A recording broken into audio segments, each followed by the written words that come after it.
you look at there, it's all white and crisp and even. It's winter, so we will be winter pruning. It's quite different from doing it in the summer. That's because all the can I move over? Yeah, the sun's all the leaves have fell on the ground, haven't they? The tree's now dormant. Rainbow, can you just pull that curtain a little bit forward for his eyes? The leaves have fallen off because the sap has now moved down into the trunk and into the roots to be stored there for the winter. That is winter, and if we're pruning now when the tree's dormant, when the sap is down in the root system, that's winter pruning. If we came here hopefully in the summer, when the tree is then full, the tree is covered in leaves, all the branches, all the leaves are full of sap, that would be summer pruning. It's not so much a question of the season, but as to where the sap is and what the sap's going to do. The volume of the top bit of the tree, we call the canopy, is more or less the same as the bottom bit of the tree, the brown bit that we call the roots. The sap moves up and down. If we go out there in a bit, when we've all finished eating and talking and having another cup of tea, if we go out and prune some of these trees, they will sit there. In the spring, the sap will rise, but that volume of sap will have nowhere to go. There will be massive internal pressures inside the wood of the tree, and the buds that are there will burst into growth. If you gave him indoors a pair of secateurs for his Christmas, and he goes out there with a bit of a hangover on Boxing Day, get some fresh air, sick of eating all that turkey, and he went mad with his pruning, his winter pruning, when the sap comes up in the spring, there'll be a massive surge of wood. The tree will end up looking like a hedgehog. Lots of wood.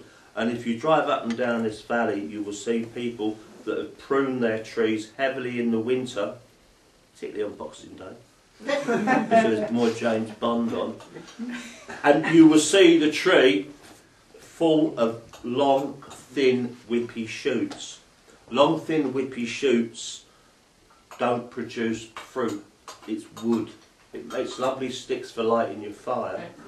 Or in my case, where I live in Bangor, I actually prune my trees like that because I want all this long, thin, whippy wood to graft more trees from to sell to people like Charlie. He's done today. So if we prune in the winter, we will make more growth. If we prune in the summer, we will be throwing sap away when we chuck away our leaves and branches. That restricts growth. Restriction of growth makes the tree more fruitful. It thinks you're trying to kill it, I guess. It makes it produce fruit.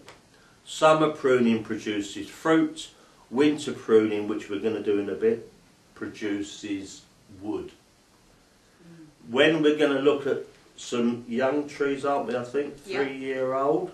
Well, with young trees, the initial few years of pruning are done in the winter, because winter pruning makes growth, and we're trying to make the basic shape of the tree, the scaffold of the tree.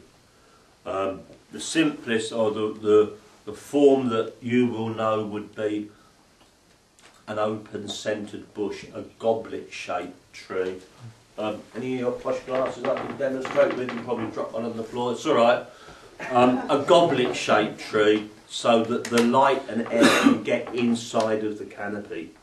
The light to produce photosynthesis for growth and sugar productions for the fruit, and the air inside the tree to make the inside of the canopy less humid. I believe this is a humid valley. I'm sure it seethes with sexual intrigue, but just climatically, I think it looks humid out there to me. And we were talking with the gentleman there with his scab on his fruit. That's a sign of humidity. Those of you that have had athlete's feet, not wearing woolen socks but wearing Bry nylon, it's the fungus of athlete's feet thrive when it's damp and warm. This valley is a damp, warm valley at times, so you can look at it and tell. Ideal breeding grounds for fungal diseases. Between your little toes, or in this case on your fruit. This is scab. It's an airborne fungal disease. And that's my best apple, remember? I know that. But no, you've upset him now. I've shown them the other good side. But they're fine for Jews, obviously. They're airborne fungal diseases. A fungal spore in the air, they're in the air we breathe right this very moment. When they land on a surface of a leaf or a fruit, they need that surface to be wet to enable them to germinate. So if we open up the canopy of the tree, like we hang our washing on the line, hang it out, spread it out, open it up, if we minimise those wet surfaces, we will minimise fungal infections. Likewise, I was talking to someone about windbreaks. If we've all done it, we plant windbreaks to keep our trees nice and warm, but then the windbreaks get too big, you will get a stagnant air within your orchard. That's something to consider. You can see that sort of thing in the winter. So we will look at these young trees. The 3-year-old ones we will prune quite hard to make them grow into a nice open centred bush. The older trees, when we winter prune, we don't, once they're started to fruit, we don't want them to grow anymore particularly. So when we winter prune them, we will look, we can see what's going on because the leaves and the fruit and everything else are out of the way. We will then, for example, cut out any broken branches, any cross-rubbing branches, because when two branches rub, they're likely to form an open area which can get an infection into the wood. So when we prune our older trees in the winter, we're just really removing excess branches, broken bits and pieces, things like that. We don't prune very hard in the winter with existing trees.